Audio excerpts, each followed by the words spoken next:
Every day, we are confronted with the darker aspects of human nature, witnessing acts of cruelty that often defy understanding.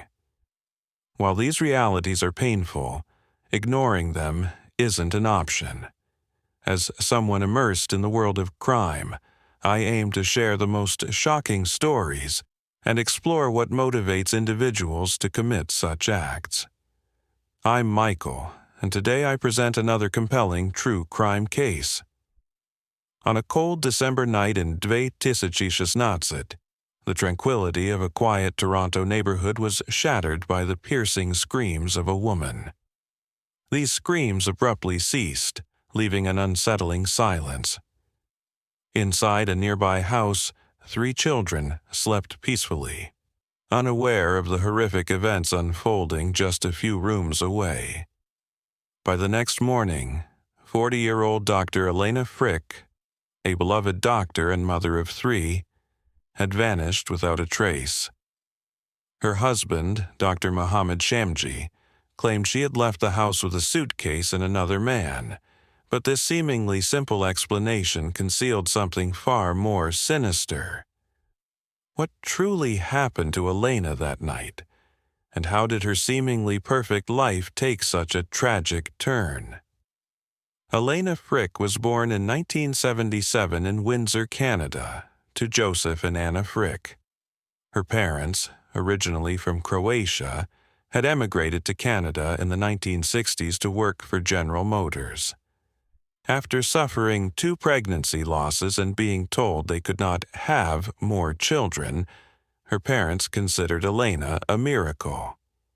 Growing up, Elena's family moved from Windsor to Tumsea, a small town in southwestern Ontario, where she developed a reputation as a bright and curious child.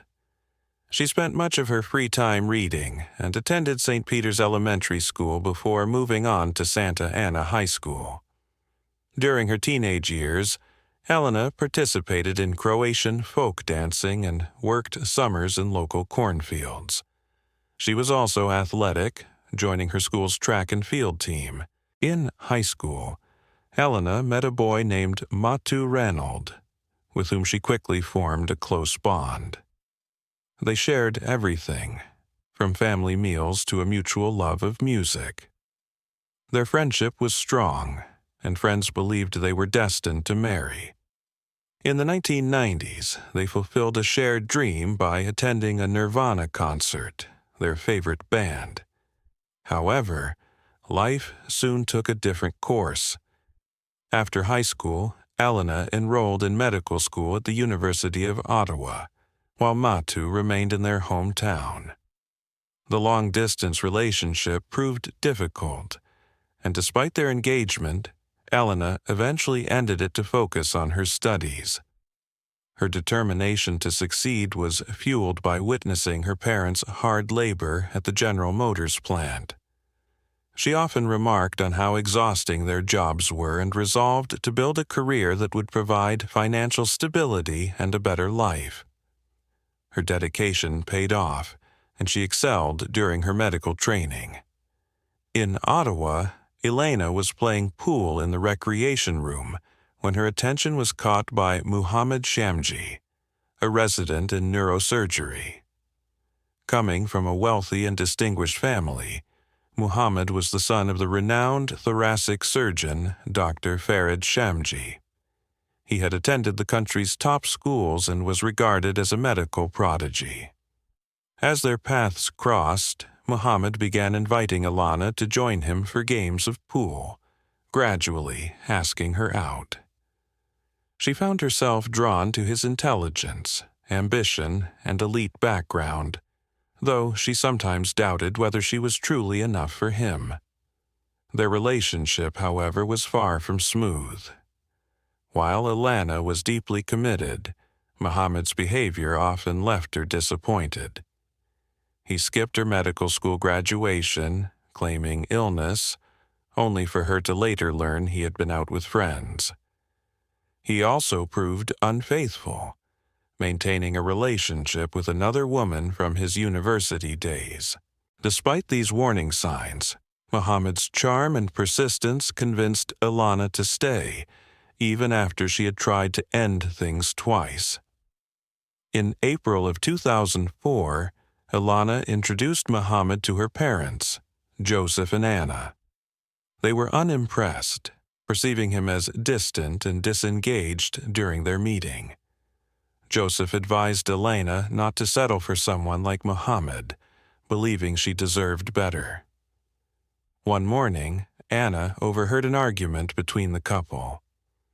When she asked what was wrong, Elena, visibly upset, insisted it was just a sleepless night.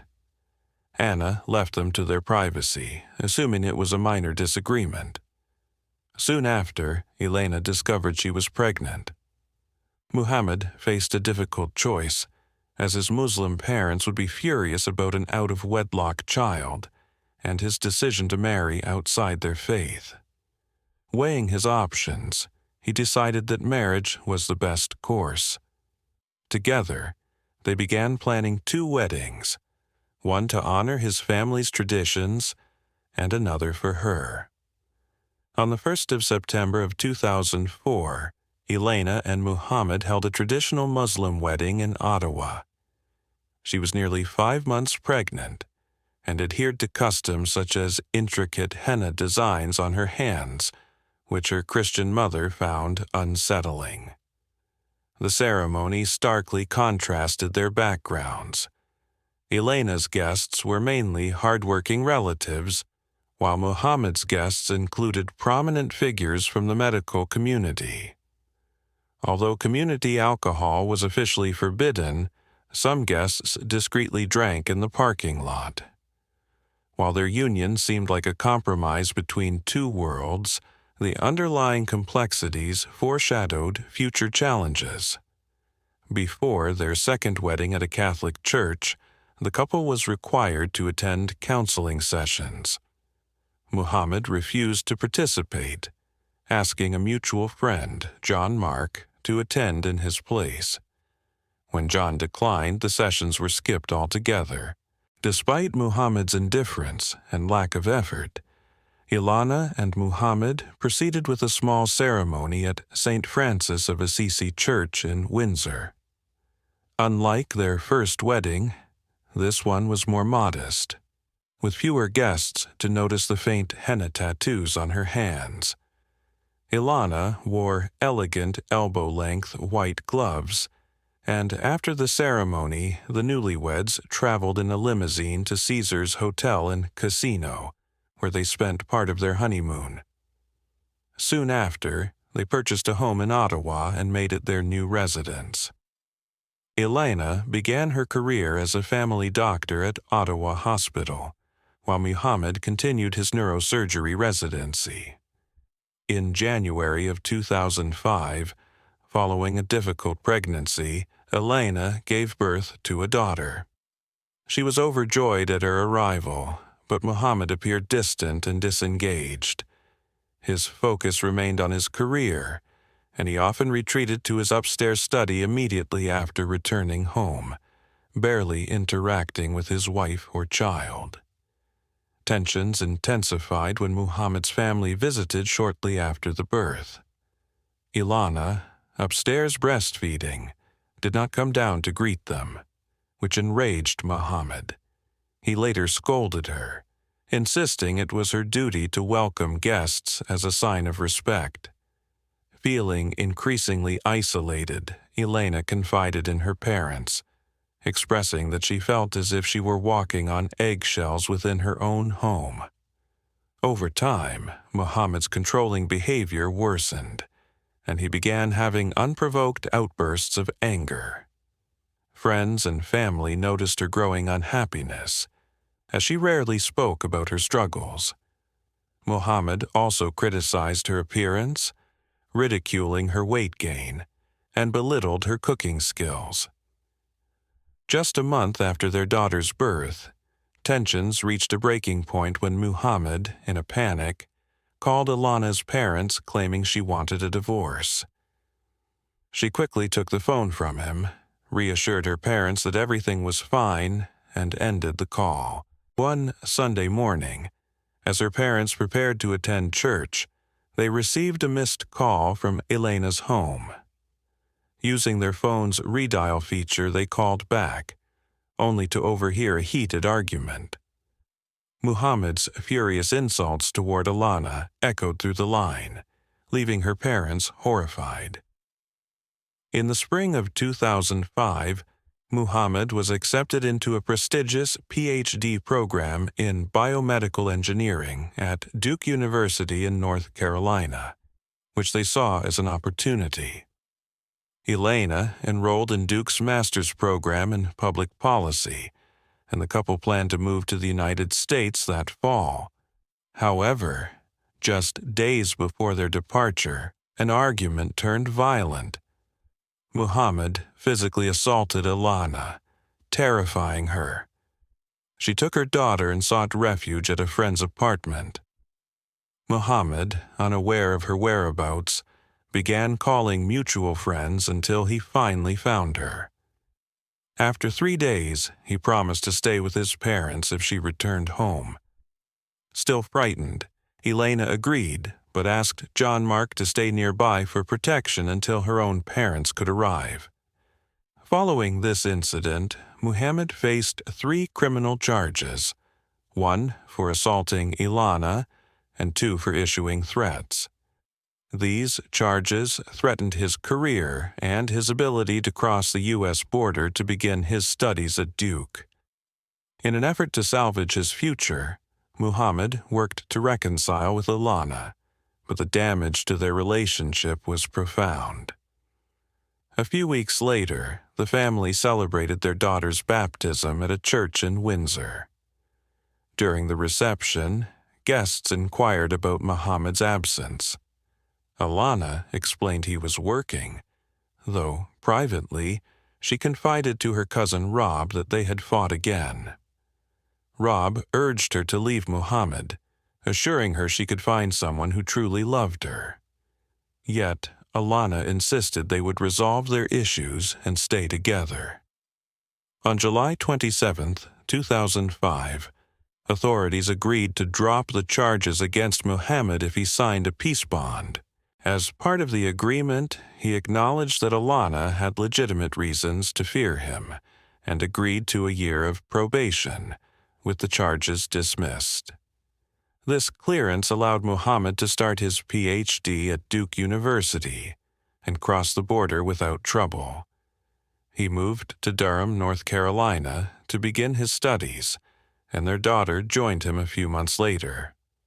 Friends and family struggled to understand why Elena returned to Muhammad. She was intelligent, financially independent, and supported by her family. Some speculated she was attracted to the status her relationship with Muhammad provided, while others believed she genuinely loved him and hoped their situation could improve. In Durham, the couple settled into a routine. They trained together for marathons, often waking before dawn to run. Then, Elena would take their daughter to daycare before heading to Duke with Muhammad. Muhammad excelled academically, completing his 5-year PhD in just 3.5 years. Despite his professional achievements, underlying issues persisted in their marriage, revealing deeper problems that no relocation could fix. Elena thrived academically, earning a rare scholarship covering most of her tuition and earning recognition as the top of her class. After classes, she would pick up Muhammad and their daughter, then return home to prepare dinner, a routine she maintained almost daily. By 2007, nearly 2 years later, Elena was pregnant again, giving birth to their second daughter in November. Friends observed an imbalance in their relationship. Elena was the one driving Muhammad wherever he needed to go. When her friend Valentina Nicola asked about this, Elena explained simply that Muhammad disliked driving. However, the imbalance extended beyond transportation. She managed nearly all household tasks, from grocery shopping and furniture assembly to changing light bulbs. Despite her efforts, she often downplayed her importance, frequently praising Muhammad's brilliance while feeling insignificant in comparison. Outsiders saw her as holding some control within the relationship, yet she constantly sought Muhammad's permission for even minor decisions, displaying an unusual submissiveness. Meanwhile, Muhammad would call her multiple times when she was out, demanding to know her whereabouts and companions. After completing their studies at Duke, the couple's life continued to evolve, but the underlying tensions remained unresolved. After moving to Ottawa, Canada, they settled into a house near the hospital where both began their careers. Elena quickly gained recognition as a compassionate and respected family doctor, cherished by her patients, while Muhammad advanced in neurosurgery, earning an award for his exceptional skills. Around this time, they became active on social media, projecting an image of wealth and happiness with their beautiful children. However, close friends knew the truth. Muhammad exerted strict control over Elena's online presence, dictating which photos she could share, and even pressuring her to harass people he disliked. His dominance extended beyond social media into their daily lives. He forbade Elena from subscribing to her favorite newspaper and limited their daughter's friendships, dismissing children from less privileged backgrounds. Muhammad often insulted Elena, calling her useless and stupid, and claimed he would have been better off without her. In 2011, Muhammad moved to Calgary for a year to complete a spinal surgery fellowship. Soon after, Elena uncovered evidence of his infidelity, emails confirming an affair and a hotel charge with his mistress on Mother's Day. Confronted, Muhammad did not deny the betrayal. Heartbroken, Elena considered leaving him, encouraged by friends who believed she deserved better. Yet, she stayed, clinging to the hope of his approval, and convinced she had invested too much in their life together. She believed that if she proved her worth, he might love her again. Muhammad promised to end his affair, and shortly after, he secured his dream position as a neurosurgeon at Toronto Western Hospital. The couple then moved to Toronto, purchasing a home worth $1 million. In North York, Elena left her job in Ottawa to settle into a modest home valued at $5 million.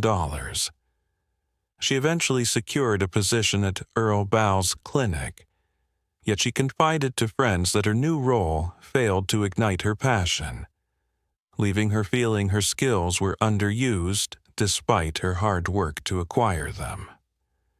Once she was settled, Muhammad suggested expanding their family, noting they had an empty room and expressing a desire for a son.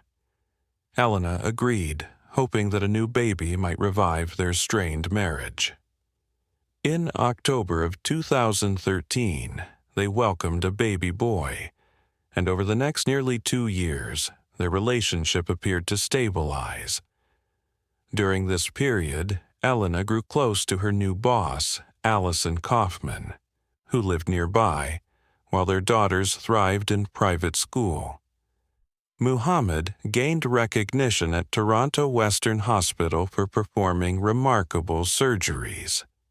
In 2015, Elena left her clinic job to work at Scarborough Hospital's Family Medicine Unit and became a district delegate for the Ontario Medical Association. Her career was flourishing, but Muhammad resented her success, reigniting tensions. In March of 2016, the family traveled to Vermont, stopping first in Ottawa to leave their youngest son with Muhammad's parents. That evening, Muhammad called Elena's parents, claiming she had severely cut her right palm and was undergoing surgery. Elena later offered conflicting explanations. She said she had hit a glass, cut vegetables, or broken a dish while washing. none of which seemed convincing, and it was evident her injury was not accidental. Tensions escalated further in Vermont, especially over Muhammad's affair in Calgary.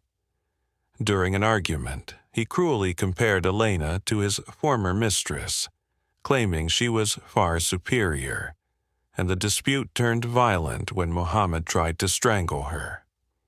Elena confided in friends about the incident but chose not to report it, fearing how authorities might handle a man named Muhammad. A few months later, they celebrated their 12th wedding anniversary, which would ultimately be their last. Elena gave Muhammad a heartfelt card expressing her love and hopes for the future, but beneath her words lay a darker truth. By late 2016, Elena had begun discussing divorce with Muhammad. Panicked, he begged her to reconsider, and although she agreed to think it over, her suspicions grew that he was involved with another woman. When Elena confided her doubts to friends, one jokingly suggested she find a lover herself. Surprisingly, Elena took this advice and met another doctor, also married with children, who treated her with kindness and made her feel desired again. She later told a friend that this was the first time she had experienced any happiness since marrying Muhammad. Her new lover encouraged her to leave Muhammad and imagine a life beyond their troubled marriage, giving her a fragile hope for the future. In late October, Lana sought legal advice to begin divorce proceedings, revealing a secret she had kept from everyone. Muhammad had violently assaulted her. This revelation marked a breaking point for Lana, who realized she needed to leave, not only for her own safety but also to protect her children. By the end of November, she had officially filed for divorce. Muhammad, in an attempt to win her back, sent her a large box of chocolates, but Lana remained firm in her decision. On November 24th, she emailed a friend, apologizing for her recent silence and explaining that she was in the process of separating from her husband amid chaos at home. She mentioned attending a conference that weekend, where she participated in panels and networked, all while Muhammad messaged her repeatedly, pretending to be a supportive spouse. When she returned home Sunday night, Lana confided in close friends that she had served Muhammad with divorce papers.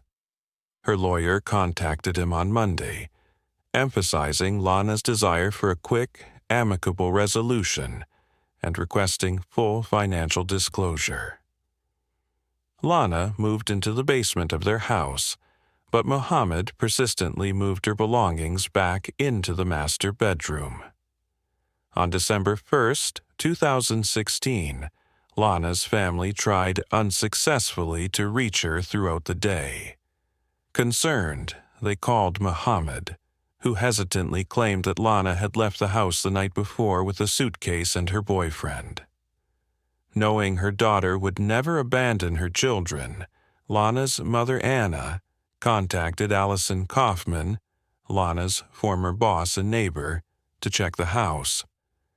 Allison looked into the garage and saw Lana's car still parked there, prompting Lana's parents to immediately call the police and drive overnight from Windsor to Toronto.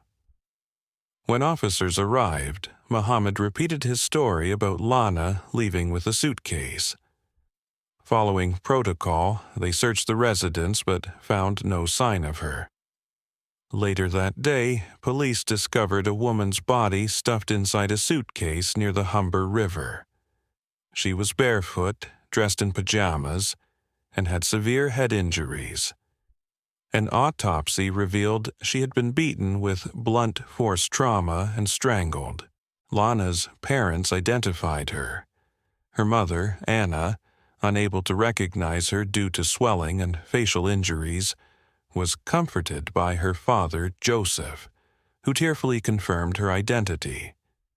The investigation quickly focused on Muhammad Shamji as the sole suspect. He was arrested the next day at a cafe, where undercover officers handcuffed him at his table.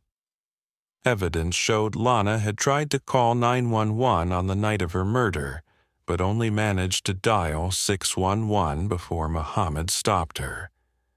It was also revealed that he had killed her while their 3 children were in the house. Their eldest daughter later recounted hearing her mother's screams from her room and, fearing an intruder, creeping into her parents' bedroom to see. Her father was lying face down on the bed when he noticed her. He immediately ordered her back to her room. The shocking crime captured national attention across Canada, drawing widespread media coverage. The seemingly idyllic marriage of 2 accomplished doctors had ended in a tragedy so profound that it stunned the entire country. Elena's funeral took place on December 17, 2016, at St. Francis of Assisi Church in Windsor, the same church where she had been baptized and married. The man responsible for her death would later stand trial, but during the wait, Joseph and Anaf moved into their daughter's home to care for their grandchildren, ensuring they could stay in their familiar school environment amid such turmoil.